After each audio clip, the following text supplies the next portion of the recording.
Bueno, en la mañana de hoy, aquí en Mañanas Argentinas, tenemos una visita de lujo. Le agradecemos por estar con nosotros un 25 de mayo a Mario Pacho O'Donnell. Bueno, no hace falta ni presentarlo, reconocidísimo escritor, historiador, también médico, ¿no? Sí. Bienvenido, buen día. ¿Qué tal? Sí. De ahora no ejerzo, digamos, Sí. ¿no? El consultorio. Sí. Pero he trabajado como psicoanalista durante muchos años, sí.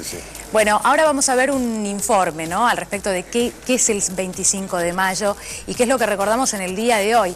¿Qué significa, Pacho O'Donnell, este 25 de mayo para todos los argentinos? El 25 de mayo es una fecha en la que una alianza, diríamos, entre criollos que buscaban la independencia y españoles, comerciantes españoles que no querían la independencia, sino que el virrey cayera para poder abrirse al comercio con todo, o sea, que se rompiera la exclusividad del comercio con España, que era una potencia muy devaluada, inclusive invadida, digamos, por Napoleón. Y entonces hubo una alianza que provocó la caída del virrey Cisneros. A partir de ahí, bueno, ya se evolucionó durante varios años, no se reconoció el propósito independentista, hubo estrategias ahí que jugaron, tal es así que la bandera de Belgrano se iza en el fuerte recién en 1815. Así que fue todo un proceso de evolución, de marchas, contramarchas, de algunos criollos que se animaban, otros que no se animaban, otros que confiaban en el coraje, como San Martín, Belgrano, que se podía vencer a los partidarios del rey en los campos de batalla, y otros que preferían, sobre todo ciertos doctores porteños, que preferían ver de arreglar políticamente alguna posibilidad de que viniera algún príncipe europeo, pero que no fuera de los Borbones, sí. En fin, hasta que en 1816 finalmente se declara la independencia. Bueno, vamos a repasar cómo se llega, ¿no?, a este 25 de mayo. Mencionaba las cuestiones económicas, sobre todo que tenían que ver con el comercio, claro, ¿no? Y que siempre son fundamentales y desde fue un factor lo económico, muy importante, siempre, ¿no? Siempre es un factor claro, importante. siempre van definiendo momentos y hechos importantes y trascendentales. Repasamos en este informe y ya seguimos hablando con Pacho O'Donnell de qué es lo que significa este 25 de mayo y cómo se llegó a esa fecha en 1810.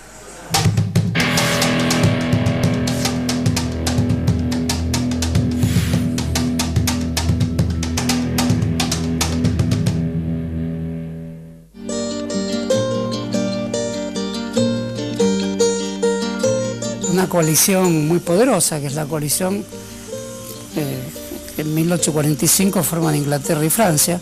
Esos son los más poderosos ejércitos europeos que postulan la libre navegación de los ríos. El gobernador llama a esta flota, que es una flota muy poderosa.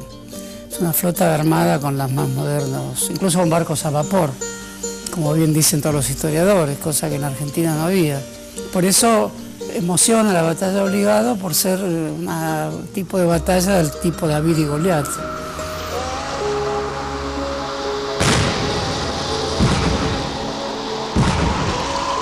Esa batalla es una batalla relativamente sangrienta, es una batalla de gauchos contra un soldado profesional europeo.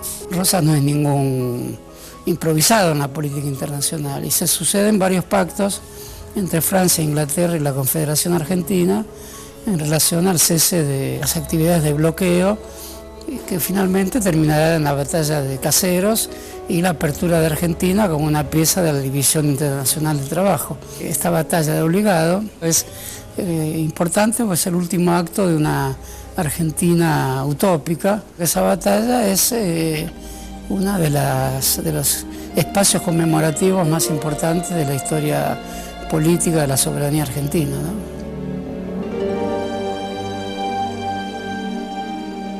La Constitución del 53 ya flotaba en la historia argentina con antecedentes como la Constitución Unitaria del 19, del 26.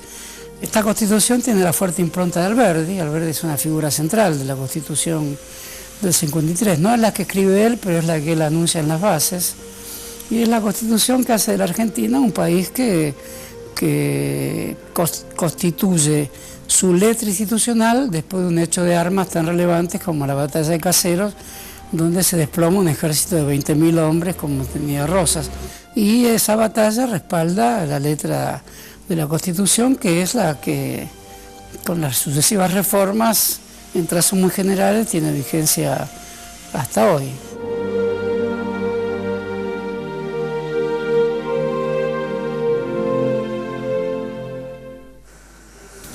Bueno, fuimos repasando diferentes momentos, ¿no? Volvemos a 1810 y a ese momento previo en el que España no era la misma que hace algunos años atrás, y sobre todo la situación económica española, ¿no? Desde lo europeo, el gran dominio comercial o económico ya pasaba por otro lado, por Gran Bretaña, ¿no? Exacto.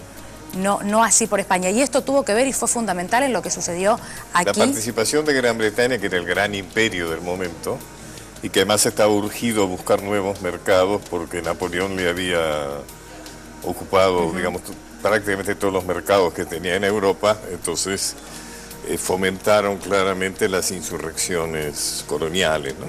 La pregunta interesante es si fue realmente una revolución la de Mayo. ¿Lo fue? Podríamos decir, desde el punto de sentido como un cambio, sí, recién decíamos, cae el virrey Cisneros, pero si entendemos por revolución algo de un cambio muy profundo en el funcionamiento social, diríamos que en todo caso se fue completando con el tiempo. Porque la dependencia de España seguía siendo mucha, la dependencia de España aún en 1810 seguía siendo mucha, ¿no? No te escuché. Si la dependencia de España seguía siendo todavía mucha, más allá de los hechos de 1810. No tanto eso, sino que cuando se cortó, digamos, la dependencia de España, pero en todo caso, ¿hasta dónde iba a llegar la revolución? Sí. Si la revolución iba a ser un cambio de cúpulas, es decir, un cambio de una cúpula hispánica por una criolla, que en última instancia es más o menos lo que sucedió, o si la Revolución de Mayo iba a producir cambios muy profundos, por ejemplo, favorables a los sectores populares. Entonces ya desde el mismo 25 de mayo se dirimen estas dos posiciones, ¿no? Digamos, los primeros, los que no querían que se profundizara demasiado la revolución porque se ponían en peligro sus intereses y sus privilegios. Bueno, fueron básicamente los unitarios, Rivadavia, ¿no es cierto? La serie. En cambio hubo otros que realmente quisieron profundizar la revolución. Artigas, Dorrego, ¿no es cierto? Sí. El mismo San Martín, ¿no? Hemos estado ayer en esta tan conmovedora ceremonia del sable. Sí.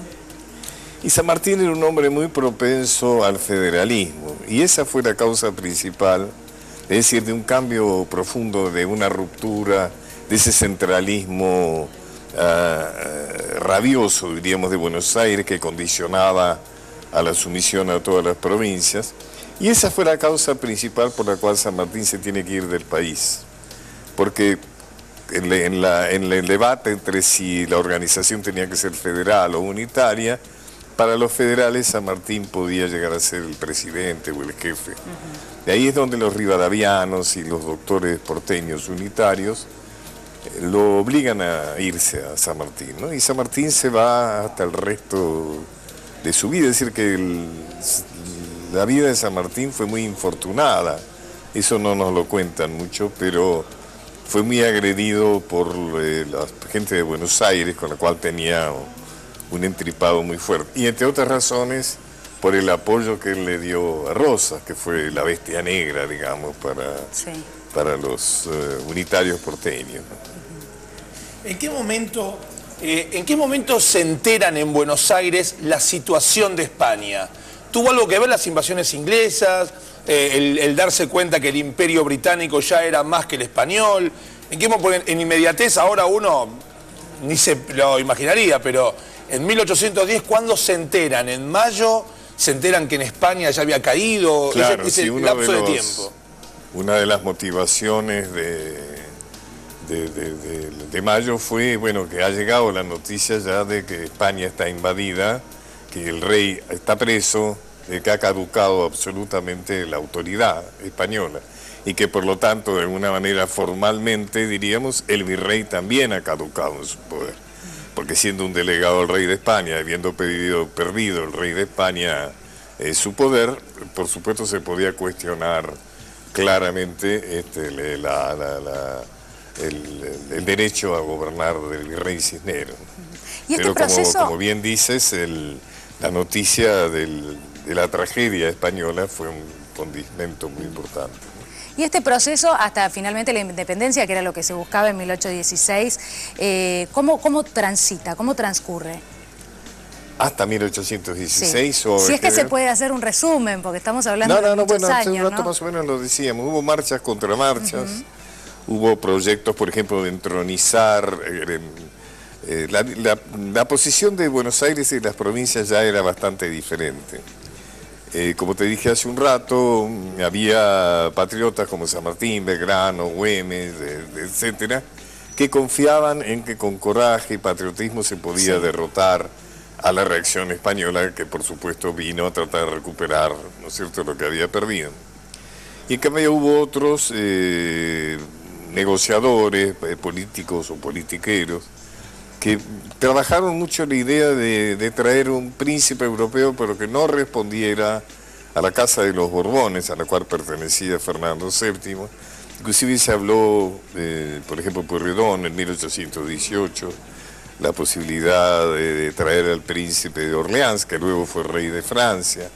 En otro momento se habló del hijo menor, el hermano menor de Fernando VII. En fin, se barajaron varios nombres que afortunadamente no prosperaron, ¿no? Así que hubo un momento muy interesante, por ejemplo, que cuando se reúne el Congreso en 1816, la situación de las revoluciones americanas es pésima, han caído todas las revoluciones americanas. La única que se mantiene es la del Río de la Plata. O sea que la independencia se convoca en las peores condiciones, ¿no? Tal es así que había muchos los típicos prudentes de que no es el momento, hay que esperar mejor, ¿por qué no esperamos un poco?, ¿no es cierto? Sí. Y había otros, sobre todo San Martín, Güemes, Belgrano, que ya los he nombrado, que insistían en la necesidad.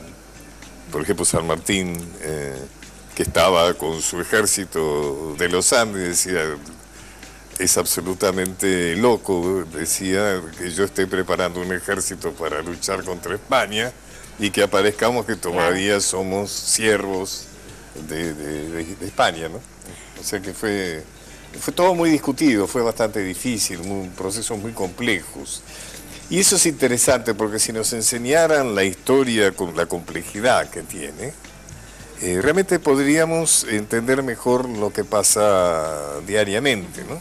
Así como es complejo todo el tema de las PASO y esto y aquello. Una vez un elogio, alguien me abordó en la calle y me hizo un elogio para mí muy lindo. Me dijo, gracias a sus libros puedo leer mejor, puedo entender mejor los diarios todas las mañanas, ¿no? Y es así. Bueno, claro, saber que sí, historia sirve para decodificar el presente. Bueno, muchísimas gracias por haber estado aquí con favor. nosotros, ¿eh? Gracias. Gracias.